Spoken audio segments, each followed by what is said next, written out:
Good morning. This is Rich Sierra with the Florida Small Business Legal Center. I am the host of Business SOS podcast. This is episode number 30th of Business SOS. We started this a few months ago. Very excited, providing you great content.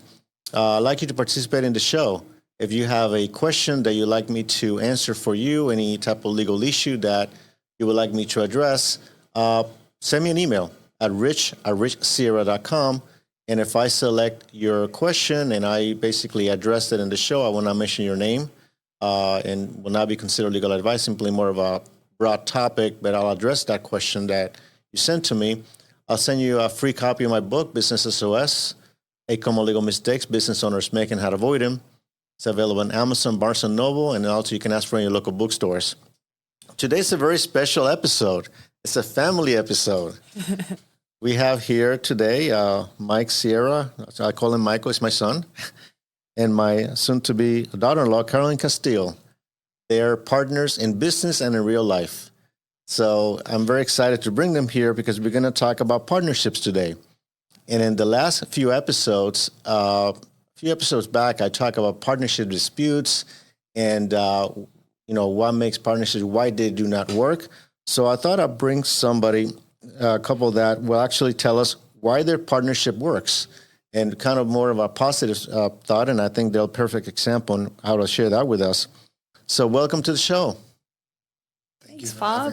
We're really excited about this. So for the benefit of the audience, tell us about your background, your business background, Caroline. Okay, yeah. So graduated from UCF. Right out of there, just went straight into venture capital. So I interned at Florida Angel Nexus, which became one of the biggest investor groups in the state of Florida. Eventually became a partner there. And then we sold the business in 2018. And then I eventually started Clickable Impact, the marketing agency. So usually people, go backwards. They start in, something normal and then they go into venture capital. But I kind of did it in an interesting way. And then now we're here. Now we have not only the agency, but different things that we invest into, different brands that we grow, and it's a lot of fun. And I get to do it with someone I love. That is awesome. So. Michael, tell us more about your background. I know it, but the audience does not know it. Tell me more about you. So after went to UCF, while I was there at UCF, I became obsessed with figuring out how I can basically make money while I sleep. And that led me into e-commerce. So as a senior in college with no money, started an e-commerce store, became pretty successful. Eventually that completely failed.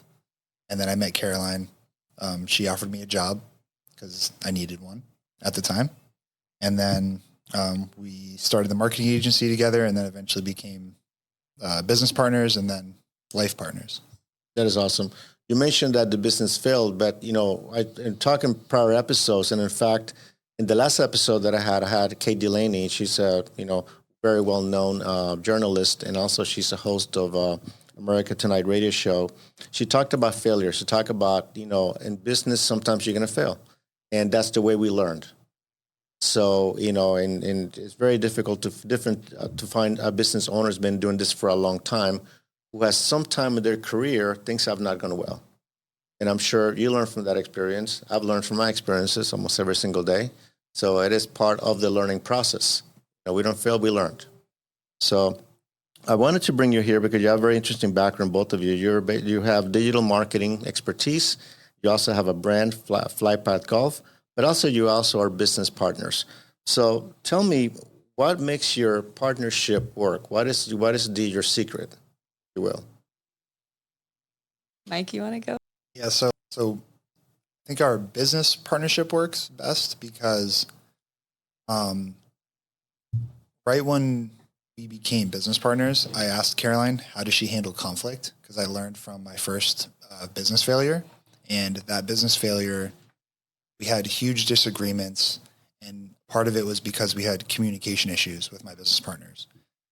My business partners wouldn't be upfront or direct with what was actually an issue for them. And that caused a lot of friction because I'm not a mind reader. I can't solve a problem I don't know about. So the first thing I asked Caroline was, how do you handle conflict? She said, upfront and immediately.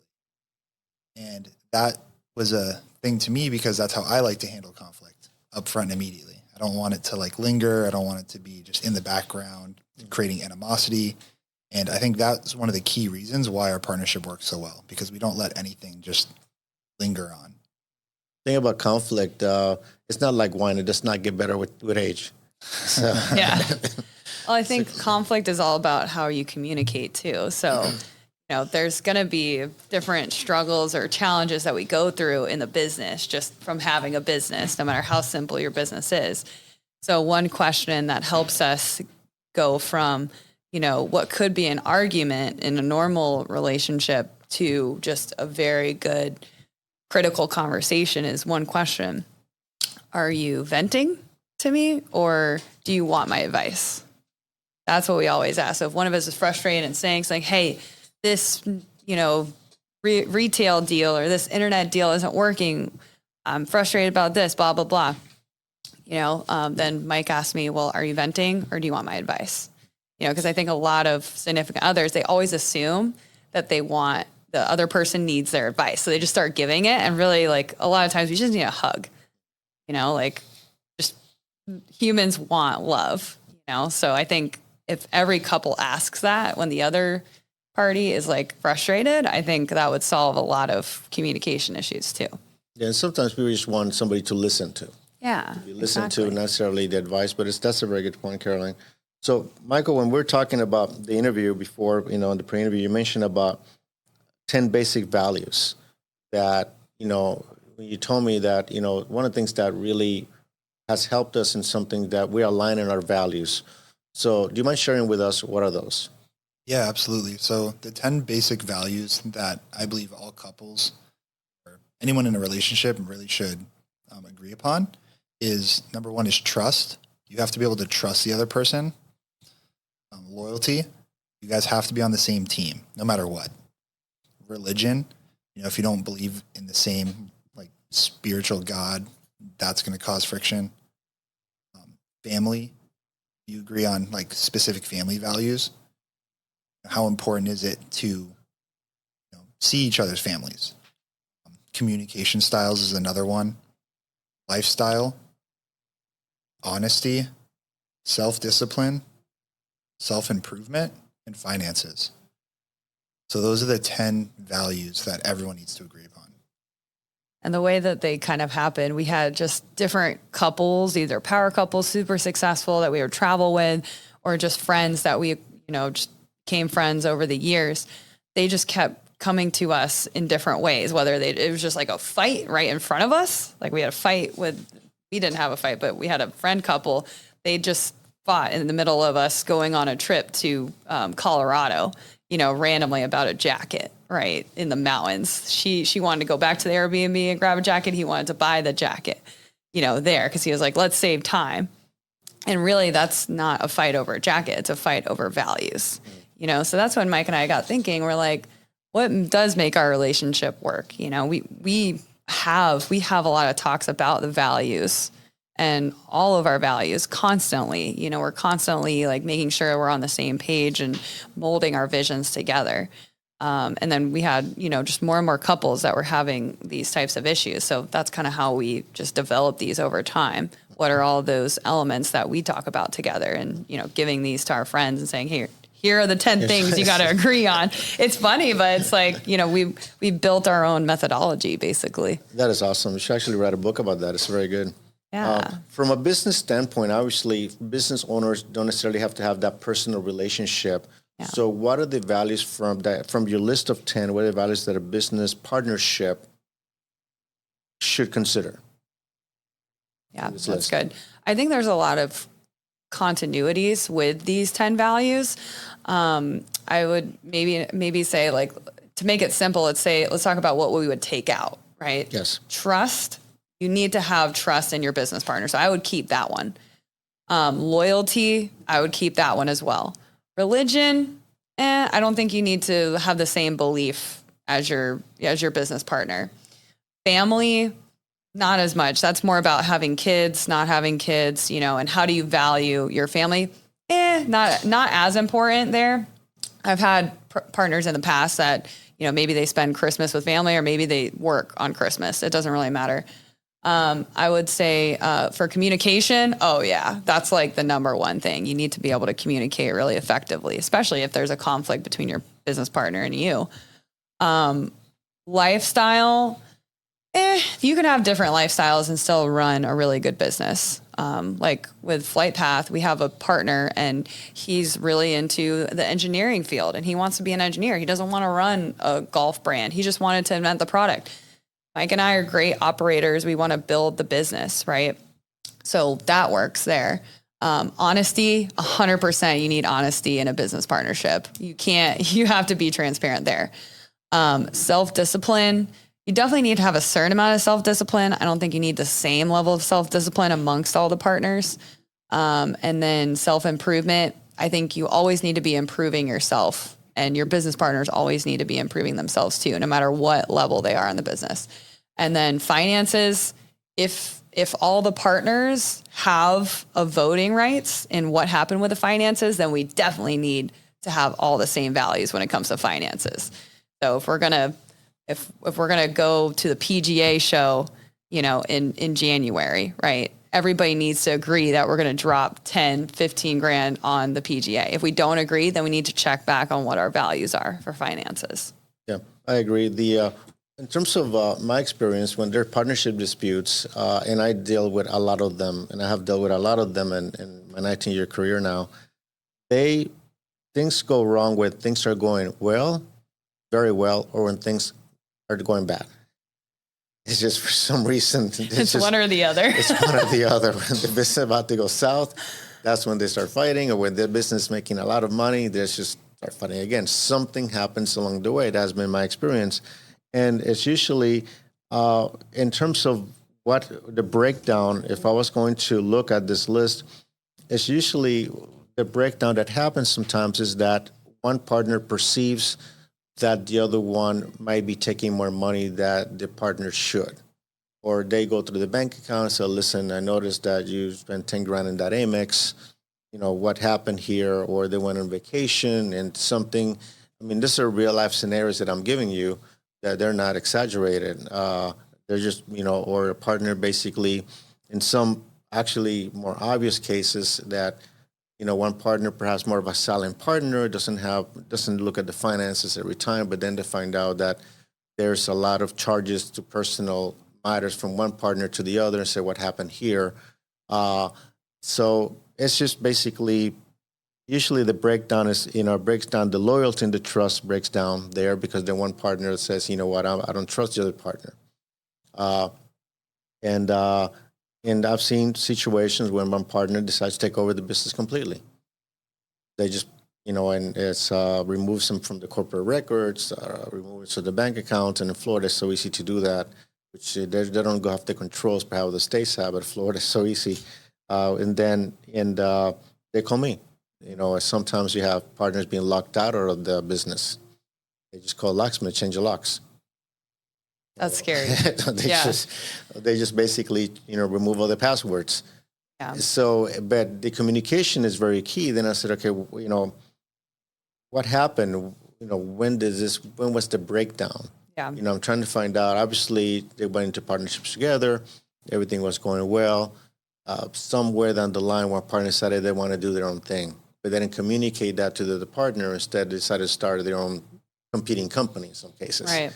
So, when they come to my office and they call me and say, listen, this happened, one of the partners, not the two of them, obviously, I said, do you have a partnership agreement? And the answer sometimes is no. Most of the time is no. So, and I know you guys have one because I helped you prepare it. So, thanks, Pops. But that's one of the keys here is that one of the things when I look at partnership agreements is I really spend some time in the dispute resolution section.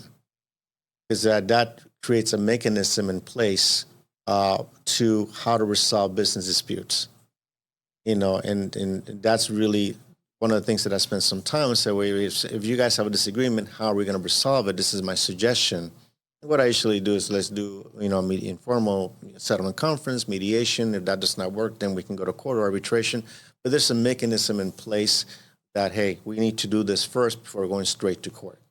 And there are exceptions to that you might have to go to court straight on, but for the most part, I try to create that. Another thing that I do in my partnership agreements are I try to outline clearly the roles and the responsibilities of the partners. A lot of people download things from the web and they're okay. I mean, they're not terrible, but they don't really talk about your business. They don't give you the details about the levels of authority. Who has access to the bank account, who can write checks, what is the limit of authority. I can write checks for $1,000, but not more than $5,000 in a given month. Obviously, if you need to go and order some box of paper from Amazon, you really don't need to tell your partner, I need paper for my copier. You can just do that. It's $35. But if you're going to buy a big piece of equipment, it's going to cost $3,000. Yes, that's something that should be consulted with. So I try to outline that in the partnership agreement, so that way everybody's on the same page. So we go through a series of questionnaires, we send it out, back, draft, so it's a process. And that really the partnership that I've seen that have worked, they have partnership agreements.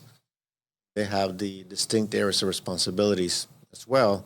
But in your case, you have a partnership business and in life. How do you take a break? You're together 24/7. That's something that Mike's taught me over the years. He's literally taken the phone like during a day and like put it to the side and said, babe, take a break, between meetings and stuff. I've really learned that. And it's a craft that you have to do over time. It's kind of like meditation and stress reduction. It's like a practice that you have to do. But Mike would probably have way better advice for that.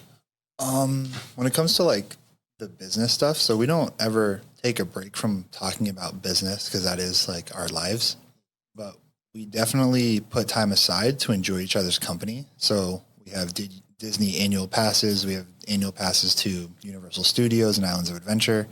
So we definitely try to go and have fun with each other outside of work intentionally to do that. Yeah, I think you had to have a separation. Even those people who are not in partnerships, like, I mean, you know that I work pretty much all the time, but when I go home, I don't take work home. Yeah. I just, that's basically my line. When I leave the office, I'm done. I will not see this. And there's always work available. There's always work left in the morning. But when I'm done in the office, I'm done. I always take time to, here I go to the Funky Biscuit a lot, or across the office here, properly.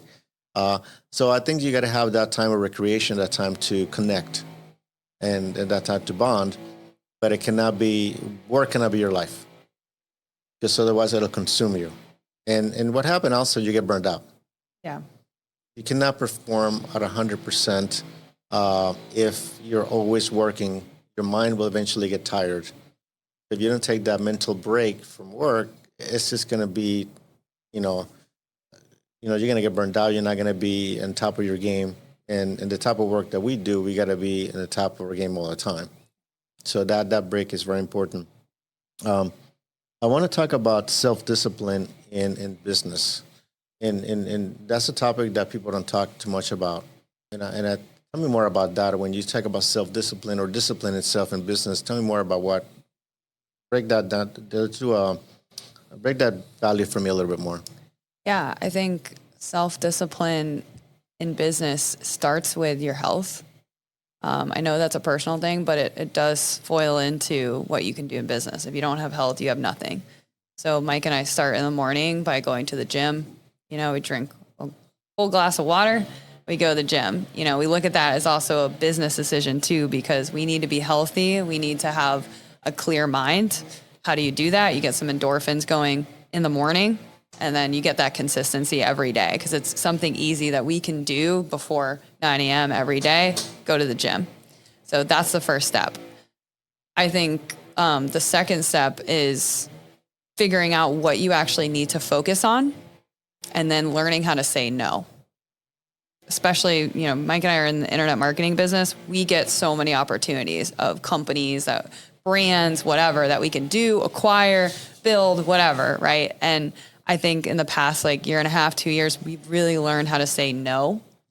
And that also takes discipline. Yes.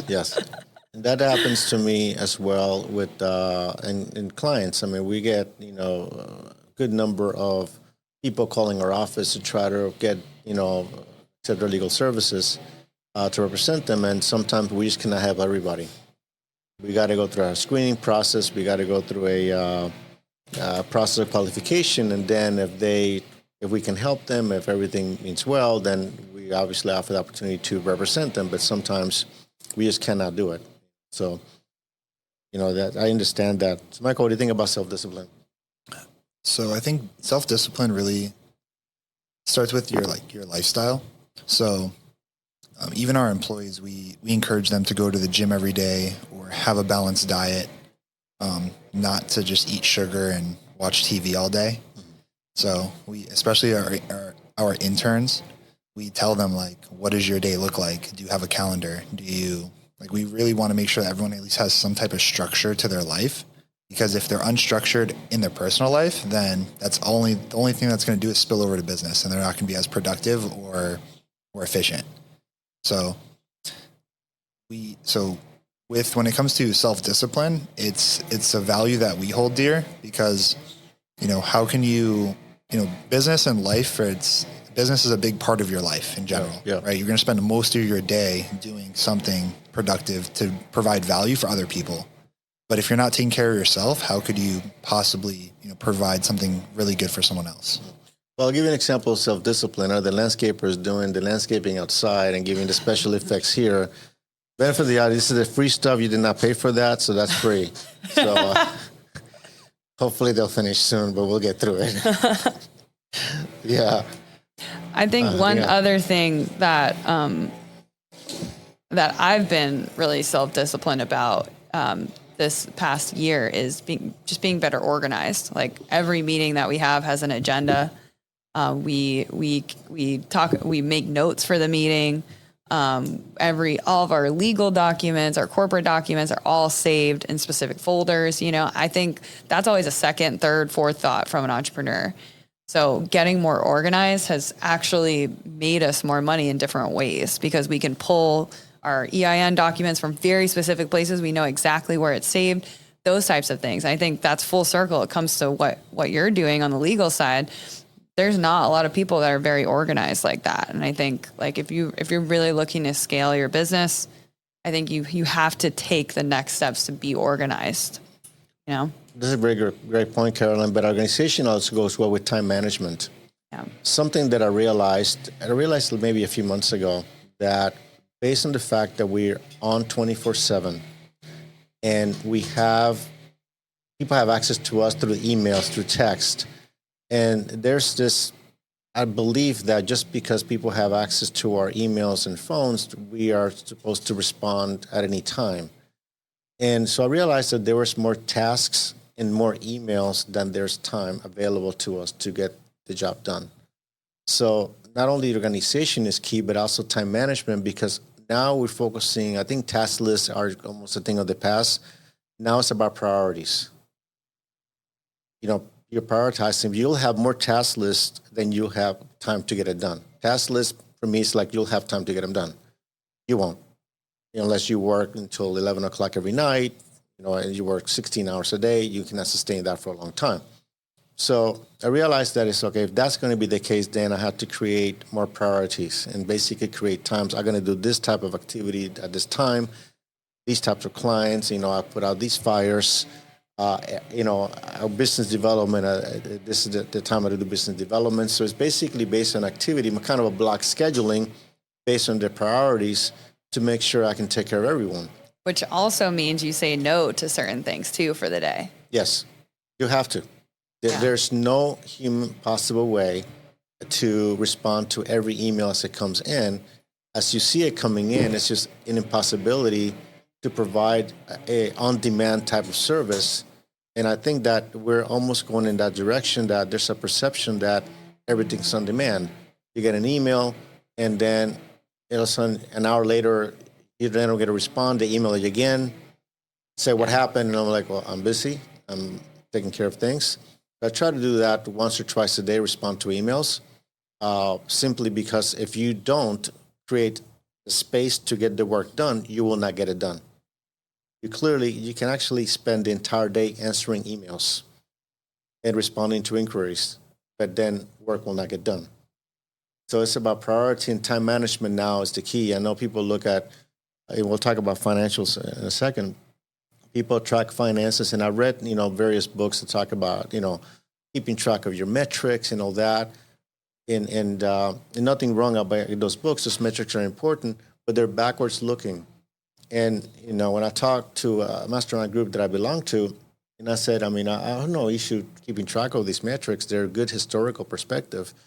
But the reality is what happened last week has nothing to do with what's going to happen next week. It's not a predictor of my performance going forward. It only tells me what I did up to last Saturday. So great, I feel great. I had a great week, or had a bad week, whatever. But if I had a bad week, then I can have a better week next week. But it's not a predictor. It's simply going backwards. And we cannot spend an entire day keeping track of metrics. Otherwise, you will not work. Right. So I look at metrics and at trends. I look for trends, see how things are going, look at the business activity, how is it going to help me to go to the next level. But, I think that the activity that we select on the working hours that we have is critical in terms of getting the organization, but also selecting the productive activities. It's the difference between being busy and being productive. So that's something I learned during my sales training back in college, that you have to basically understand the value of time, and also how you allocate, what are you going to do in that time to be productive. So I'm glad you mentioned the issue about, that goes into self-discipline. The health, I agree. If you don't have health, you don't have everything. And I want to talk about the value of finances, and that is a subject that really brings a lot of partnerships into litigation. Every time I got to file a lawsuit regarding a partnership dispute, it has to do, for the most part, with finances. Yeah. Very seldom it does not. It's either somebody took money that they were not supposed to, and that's pretty much usually the case, that when I get involved in some type of lawsuit like that, or somebody gets completely, they don't have access to the accounts, they don't know what's going on. That's usually an issue that has gone along for a long time, and then it explodes. So what are the values in terms of a partnership, a business partnership? What are the values need to have in finances? Well, I'm going to make it really simple. Okay. For the values that we talked about today, there is one golden rule that you always want to follow with a partnership, and that plays right into finances, which is, what's the vision for the company? Where do we want to take it? With FlightPath, our golf brand, our vision is to build that thing to sell it. In the next 3 to 5 years, we're building it for quick growth and to sell it. So whenever we have a big discussion on whatever big decision that we need to make, we always ask ourselves, all the partners, or we say, is this fit with our exit? Does this match the type of growth that we need? And then that makes everything clear up, right? So if you can get to the same vision with your partner and be honest with your partner about that, and if you can both agree on that same vision, then it makes all the other decisions very easy. That's a great point, Caroline. I think you might want to add one more value to your list. I think vision should be there. I think, vision is probably the overall one you want to start with. It's kind of an odd number. I know it's 10. So yeah. Well, there's the 10 commandments, right? Yeah. If we want to talk 11. You have 11 now. If we want to talk about Catholicism, right? You have the 10 commandments plus the golden rule, and the golden rule is love one another like you want to love yourself, right? So we can have a golden rule on top of all the others, right? Which is have a vision. And Mike and my vision is the same in business as it is in our relationship. We want to have freedom, access to things, and be able to build things with each other, and with people that we love, Would you say that's the same vision? Yeah, definitely. And then what makes it easy for us, if we don't agree, we don't move forward. Like, we both have to agree, especially if we're going to be spending money to do something. If one of us is not for it, if we're against it, we're just like, all right, it's not let's not move forward with this. Okay, that is awesome. So something that I saw here is the respect for you have for each other. Yeah. And that's another value that clearly is there. It's not written there, but I think that the partnership that I see that are successful, they have a great deal of respect for each other, and that's very important.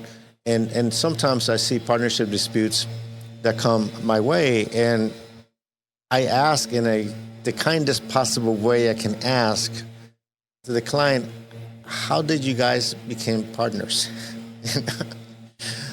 How did this happen? We found each other at a bar. It's like the same thing. We found each other at an entrepreneurship event, and that was it. We didn't even evaluate our skills or anything or what we could contribute. We just hit it off.